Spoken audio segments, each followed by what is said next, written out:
How's it going, folks, and welcome back to the perfect goalkeeper in FM22. Today is the final part 3 of this YouTube mini-series. If you're enjoying it, do drop a like on it. It helps feed the YouTube algorithm. Of course, we are going to have a new experiment just like this one, starting in a couple of days' time. Get it in your diaries. Sunday evenings, we always drop a new one of these. Of course, if you're new to the channel, make sure to subscribe. And without further ado, let's get straight into this.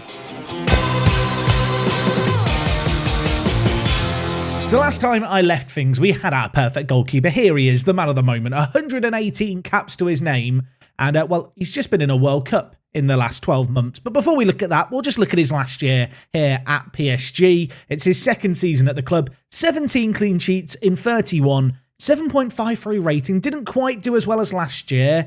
And, well, unsurprisingly, everyone, PSG, they won the league. Now, that's lovely and all, but that's not why we're here. We are here in 2035 because there was a World Cup in 2034, and I want to see how China did in it. Now, looking at things here, they are 33rd in the world rankings.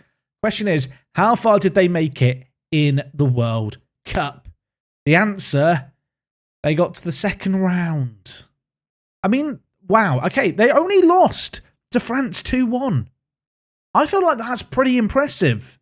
I mean, am I lying to myself here? He did get a 6.4 rating in this game. It doesn't actually look like he had a load of saves to make and a load of heroics. It was actually just quite a good team display by China, which saw them lose narrowly. Against Guinea-Bissau, they won, which meant in Group J, they finished second, of course, with the new expanded World Cup format that's coming in the next few years. There's 3 teams in a group and 2 go through. So China made it through. You'd expect that. Unfortunately, they couldn't go that one step further. They got knocked out, as you can see here, against a Belgium side, which actually went on to get hammered by England 3-1. And if you're wondering, who won the World Cup, Jack? Wales. Well, I mean, does that invalidate all the results for this entire mini-series, the fact that Wales have won a World Cup? I'll let you guys decide. In the game against Belgium, China just kind of got outclassed. They just didn't have the quality going forward and out of field. The best average rating in this game went to the perfect goalkeeper. They had 8 shots on target. Only one of them went in. And actually, at the end of the day, it was a penalty. Now, we can actually watch this penalty. I want to know, could he have saved it? I mean, if he'd gone the right way, he maybe had a chance. I don't think we can really blame the perfect goalkeeper for not making a stop there, considering it was a penalty. That was the only goal that got by him. But yeah, they didn't make it out the World Cup knockout second round. I thought they'd go way further, and I do feel a bit sad about it. In terms of other milestones over the last year, well, he won the French Cup. He was named in the China Seasonal Best 11. I'd be a bit concerned if he didn't win that award. And he did also win the League Goalkeeper of the Year, which he's won many, many years. And he did also win the Champions League Goalkeeper of the Year, despite the fact that PSG didn't win the competition. In fact, where did they make it in the competition?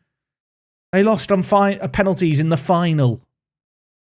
I feel a bit sad for the perfect goalkeeper, although in this game here, obviously with a superstar team in front of him, he didn't cover himself in glory. A 6.9 rating is not very good. Now, just going back to the League Goalkeeper of the Year, because something I saw in the comments of the previous part was, Jack, what happened to Donnarumma? You know, the perfect goalkeeper's gone to PSG. Where is Donnarumma? Donnarumma is still at PSG. They didn't get rid of him. They got rid of him from the first team, but yet the perfect goalkeeper has just come in and taken Donnarumma's job. Of course, age 36, Donnarumma has started to decline. I imagine the fact he's not playing regular first-team football is probably hindering his ability to maintain his level. Yeah, he has got quite bad, actually, for a goalkeeper. I usually think of goalkeepers as not really declining, but in Donnarumma's case, he doesn't look anywhere near as good as he did previously. And yeah, the perfect goalkeeper has just kind of stolen his job away, I suppose. His current contract runs out in 3 years. We're going to go forward 4. Another World Cup will have been played. Can China have got any further? Will he have been able to carry them in potentially his final ever World Cup? Let's go find out.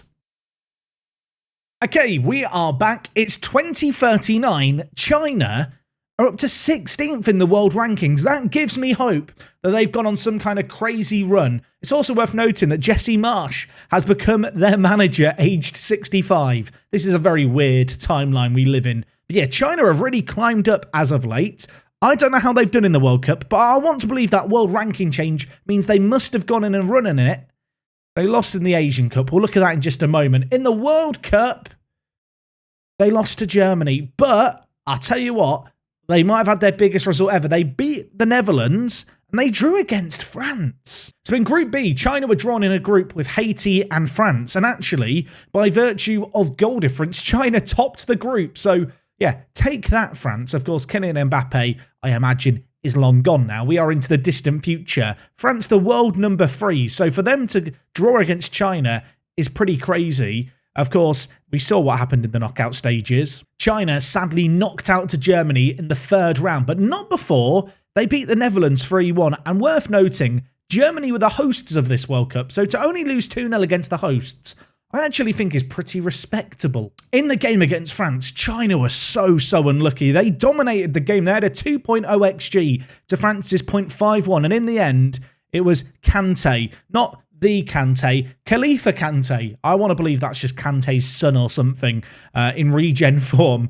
He got the goal that made sure there was a share of the spoils in the 85th minute. But China looked very good in this game. And to be fair, the goalkeeper didn't really have a great deal to do. In the next game, perhaps the most notable result in Chinese football history, beating the Netherlands in the World Cup knockout stages 3-1. Again, in this game, China played really well. Not a great deal of shots against them. It looks like the 2 centre-backs had particularly good games. I'm wondering if these 2 centre-mids are centre-mids or defensive midfielders. I can't tell if they're sat slightly deeper. But what it seems is that China kind of have got their act together. They've got some good defensive players. Just looking at their centre-backs, they've got Dong Qing, who is a, left centre-back for them. He's the guy who actually moved to Wolfsburg, who I think was featuring last time out. Last episode we had a look at him, but he looks very good. And alongside him, we've got Meng Pan, who is a really good player. He's played for Liverpool. He's played for Atletico Mineiro in Brazil. He's played for Brest. He's played for Inter Milan. He was signed for 32 million. He's a very good defender, age 27. I'll tell you what, the Chinese national team has got through some really good players here. Unfortunately, all those good players cannot help them as they succumb to defeat against the German national team, the hosts of the tournament, in the 3rd knockout round, or the 3rd round. It's not the 3rd knockout round, it's the 2nd knockout round. The group stage is the 1st round. You can see here a pretty disappointing performance by all involved. The perfect goalkeeper, to be honest, in this cup run, in this immense World Cup run, didn't really seem to have a great deal to do. I was expecting him to be single-handedly trying to carry the team. That's not really been the case. You can see here he is still at PSG, aged 34 now, 156 caps.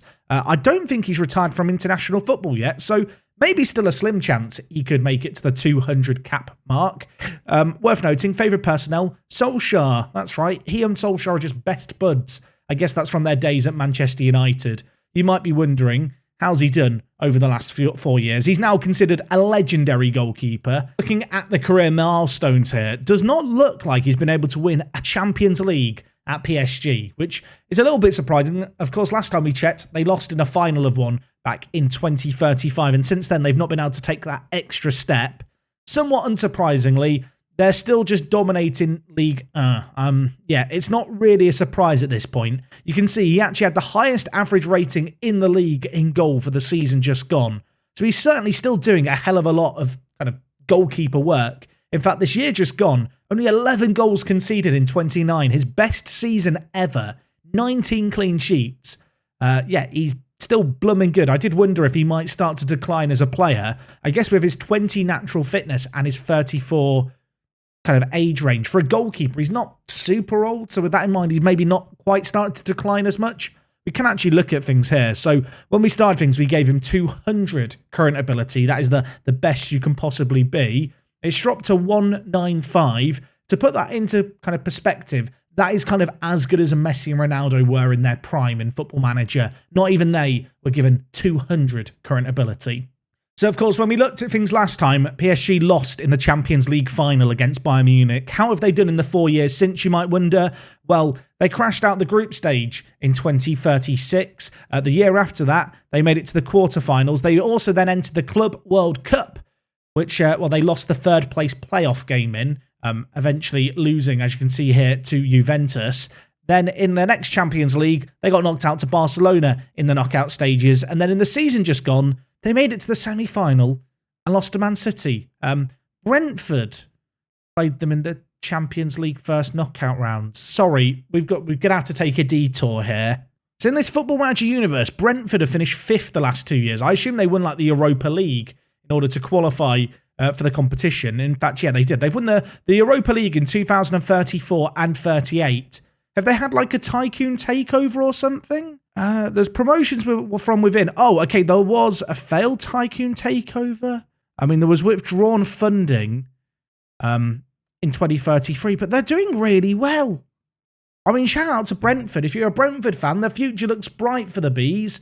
You're going to be winning Europa Leagues in the next 20 years, according to Football Manager. So China up in 16th in the world rankings, doing pretty well, causing some upsets in the World Cup, although not going super deep in the competition. I feel like they've got a little unlucky with some of the nations they've been drawn against. We're going to go forward, I think, a further 4 years. I'm going to cross my fingers and my toes that the perfect goalkeeper is still going to be playing internationally. Even if he isn't, I think it'll be interesting to see how China have maybe declined in his absence. Also, I mean, age 38, is he still going to be the regular starter at PSG? Is he going to have started to decline? I have no idea. Let's go find out. Okay. The year is 2043, and a bug that was in Football Manager last year turns out is still in the game, where when certain players from certain nations retire, they just get given random names. So the perfect goalkeeper's real name was Leighton. He retired in 2043, this year just gone. You can see his career summary here. We are going to go look at the Chinese national team and just see if he continued to play for them into the World Cup. Oh, his name was Leighton all along. I mean, if only someone had told me, I could have, referred to him as Leighton. Looking at things, China, 15th in the world rankings. How did they do in the World Cup? Did he even play for them? They had Romania and Ghana in their group. He was in goal for this World Cup, actually, under his new name, Leighton. Unfortunately, they lost against Romania 1-0. They drew against Ghana. He got terrible ratings in both. And I guess they just got knocked out. I mean, should we have a look? Group P. What happened? Yeah, Leighton and his men couldn't do it. Maybe it was that he lost the name The Perfect Goalkeeper, and with the name Leighton, it removed his superpowers. I don't know about anyone else. I just feel a little bit sad. What I will do is, because I have yearly autosaves, before we finalise things, we'll go and look at how his attributes were shaping up during his final few years. You can see he did end up finishing his career at PSG. What did PSG win over the last few years? You might wonder. Well, they lost in the Champions League quarterfinals in 2040. They did, however, win a penalty shootout with Leighton getting a 7.4 rating. In 2041, how did they do? They lost in the semi-final to Man City again, a constant fall in their side. Also, they got knocked out in the 10th round of the French Cup by Lyon. 2042 wasn't much better. They lost in the Champions League semi-finals. They lost in the French Cup final to Lyon again. I wonder if the PSG dominance is starting to be lost. And then in the final year that we've just simulated, 2043, they lost in the French Cup final on penalties. In this game, it does not look like our man played. I wonder, did he retire midway through the year? Now, looking at things here, PSG in the season just gone had Ricardo play every single game for them in goal. I have a suspicion that Leighton, who we will search for by his actual name, not Leighton Town, that's the incorrect Leighton, but I have a suspicion that Leighton, because it said he played till 2043, but he didn't play in his final year, I wonder if he was released from PSG and then just didn't find a club. No one could match his wage demands, potentially, and that's why he moved on. But you know what? He won Liga 9 times. He did quite well. He won 36 competitions. The Asian Football Tournament under 23s he won. The Trophée des Champions, the Club World Championship, the Champions League twice with Manchester United. Didn't win any of the major trophies with PSG, interestingly enough. And on the international front, well, in the East Asian Games, he won a fair bit with China. 4 out of the last 6 competitions were won by China, where previously they hadn't really won since 2010, so he made a meaningful impact there. As for the Asian Nations Cup, they won it recently. He wasn't in the team when they won it. He'd already retired when they beat South Korea, but he did lose in 2 finals of the Asian Nations Cup in 2039 and 2031. And for those curious, who was his successor? Because you can see here, they had a great defensive record when they won the Asian Cup recently. Their successor was Ling Guang, who doesn't look very good, is 33 years old, plays for Beijing, but under his leadership, they were able to win a penalty shootout and keep lots of clean sheets. So maybe the perfect goalkeeper was just holding them back all those years. In terms of stuff like World Goalkeeper of the Year, well, Leighton won it a fair few years, although his dominance was ruined midway through by Rafaldo Abal, who is still playing aged 38 and looks like an absolutely phenomenal goalkeeper. I'm now going to just look at what this guy's potential was. 171 potential ability. There's no way he was actually as good as Leighton, but for 3 years, he ruined Leighton's dominance, who, well, besides a few years here and there, had a pretty good run all in all. And if we look at the world overall best 11, we get a good look at Leighton's statistics over many, many years. 671 appearances, a 7.49 average rating. For a goalkeeper, that is absolutely ridiculous just how good he was. Yeah, like I said at the very beginning of this entire thing, I didn't think goalkeepers made that bigger a difference. This certainly makes me reconsider things. I think he has had a pretty meaningful impact to the club. I'm a little bit kind of disappointed he retired as early as he did, really, because aged 37, I thought, he could play to his mid-40s if he really pushed it. So I've gone back just 1 year to have a look at the perfect goalkeeper before he revealed his true identity.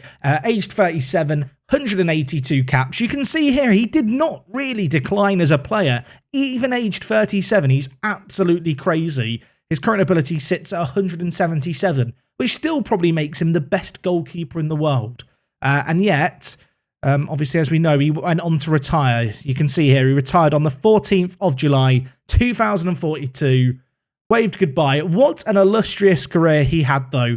691 league games, only conceding 460. He kept clean sheets in over half the matches, or close to half the matches in his career. Wasn't quite half the matches, but he did get player of the matches in over a fifth of all the games he played, which, when you consider some of the big teams he played for who are just going to dominate their respective leagues, it's not too shabby, really.